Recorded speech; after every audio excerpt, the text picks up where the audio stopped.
Les rideaux de la 7e édition du Salon des technologies et de l'innovation OSIAN 2023 ont baissé ce 28 avril.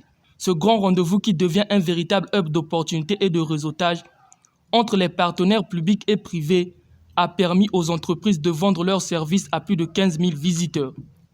La Société des Postes et de l'Épargne du Congo, une habituée de ce salon, a pleinement profité de ce beau cadre, faisant découvrir son univers. Vous venez de le dire, c'est un rendez-vous qui réunit les décideurs d'abord et aussi tous ceux qui ont fait des innovations dans le domaine de tout ce qui est technologie. Nous, la Poste, depuis pratiquement quelques années, il y a eu quelques révolutions aussi en interne en termes de gestion du courrier. On a mis en place beaucoup de systèmes, beaucoup d'applications qui nous permettent de traiter électroniquement le courrier. Maintenant, nous sommes venus au Salon OSIAN pour pouvoir vendre cette innovation-là.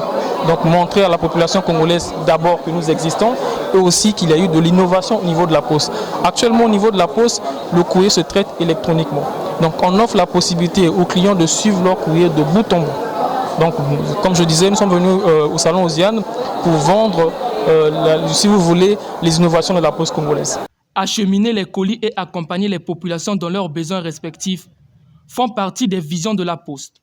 Pour mieux le faire, la digitalisation de ces services s'impose sans contestation. En termes de traitement du courrier, on a mis en place un système intitulé IPS-Post.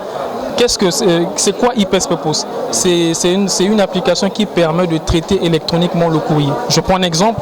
Quand vous vous présentez dans un bureau de poste, généralement, avant, on vous remet un bordereau, vous mettez le nom de l'expéditeur et du destinataire. Actuellement, on le fait électroniquement.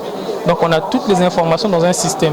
Et dès lors qu'on enregistre ces informations-là, ça génère un message pour le pays qui va recevoir un colis. Et à côté de ça, ça nous permet de suivre le courrier de bout en bout. D'abord dans notre propre réseau et aussi dans les réseaux des autres pays. Voilà. La participation de cette entité à cette édition Kumisa est d'une importance grandiose en ce sens qu'elle lui a permis de mieux vendre son image tout en rassurant à ses fidèles et nouveaux clients la sécurité sans faille dans toutes les opérations. Déjà, en tant qu'agent de la Poste, le bilan en tout cas il est positif. Nous sommes venus ici avec un objectif de vendre nos produits et services et aussi de nouer des partenariats parce que, comme je disais, nous sommes un pont entre les citoyens et aussi avec les entreprises. J'ai vu beaucoup de startups qui vendent en ligne, mais ils sont heurtés à la difficulté dans la distribution. Mais nous avons des centres dédiés pour pouvoir distribuer le courrier et des colis. Donc pour nous, on sort de ce salon très satisfait. En tout cas, on atteint, si vous voulez, on sort de ce salon très satisfait. Maintenant, sur le deuxième volet, c'est un événement, je peux dire, qui a un impact pas seulement national, mais international. Ça vend l'image du pays. La Poste, engagée depuis plus de 20 ans dans la réduction des impacts environnementaux de ses activités, propose à ses clients un outil pour mesurer l'impact écologique des envois ou réceptions de courriers et colis. Avec la Poste, améliorez votre score en optant pour les solutions d'envoi plus favorables à la protection de notre planète.